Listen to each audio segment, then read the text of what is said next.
ಜ್ಞಾನವ್ಯಾಪಿ ಮಸೀದಿಯ ನಂತರ ಕಾಲಗರ್ಭದಲ್ಲಿ ಅಡಗಿ ಹೋಗಿದ್ದ ಮತ್ತೊಂದು ದೇವಸ್ಥಾನದ ವಿಚಾರ ಚರ್ಚೆಯ ಮುನ್ನೆಲೆಗೆ ಬಂದಿದೆ. ಕಲಬುರಗಿಯ ಬಹುಮನಿ ಕೋಟೆಯಲ್ಲಿರುವ ಸ್ವಯಂಭೂ ಸೋಮೇಶ್ವರ ದೇವಸ್ಥಾನವನ್ನು ಪುನರ್ ನಿರ್ಮಾಣ ಮಾಡುವಂತೆ ಹಿಂದೂ ಸಂಘಟನೆಗಳು ಜಿಲ್ಲಾಡಳಿತಕ್ಕೆ ಆಗ್ರಹ ಮಾಡ್ತಾ ಇವೆ.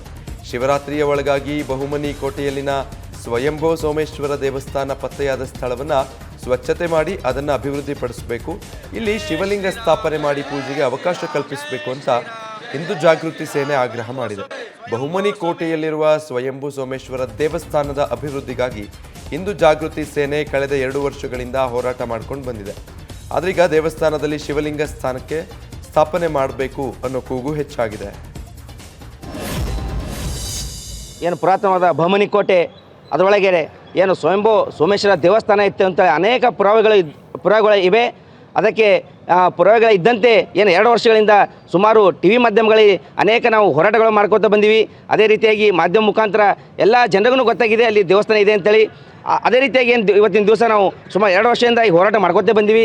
ಆದರೂ ಕೂಡ ಸಂಬಂಧಪಟ್ಟಂಥ ಏನು ಪುರಾತತ್ವ ಇಲಾಖೆ ಆಗಿರ್ಬೋದು, ಜಿಲ್ಲಾಧಿಕಾರಿಗಳಾಗಿರ್ಬೋದು, ಏನು ಉದ್ದೇಶಪೂರ್ವಕವಾಗಿ ಆ ದೇವಸ್ಥಾನವನ್ನು ಏನು ಪುನಶ್ಚೇತನ ಮಾಡಬೇಕಂತ ಮನವಿ ಕೊಟ್ಟರು ಕೂಡ ಏನು ನಿರ್ಲಕ್ಷ್ಯ ತೋರ್ತಾ ಇದ್ದಾರೆ ಇವತ್ತಿನ ದಿವಸ ಇಲ್ಲಿಯ ಜಿಲ್ಲಾಧಿಕಾರಿಗಳು.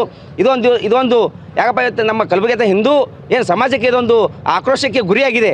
ಅದೇ ರೀತಿಯಾಗಿ ಇವತ್ತಿನ ದಿವಸ ನಾವು ಇದು ಹಿಂದೂ ಜಾಗೃತಿ ಸೇನೆ ವತಿಯಿಂದ ಇವತ್ತು ಕೊಡ್ತಾ ಇರುವ ಕೊನೆಯ ಮನವಿ ಅಂತೇಳಿ ಇವತ್ತಿನ ದಿವಸ ಜಿಲ್ಲಾಧಿಕಾರಿಗಳಿಗೆ ಎಚ್ಚರಿಕೆ ಕೊಡುತ್ತಾ ಈ ಒಂದು ಕೊನೆಯ ಮನವಿಯಲ್ಲಿ ನಾವು ಸ್ಪಷ್ಟವಾಗಿ ಬರೆದಿದ್ದೇವೆ.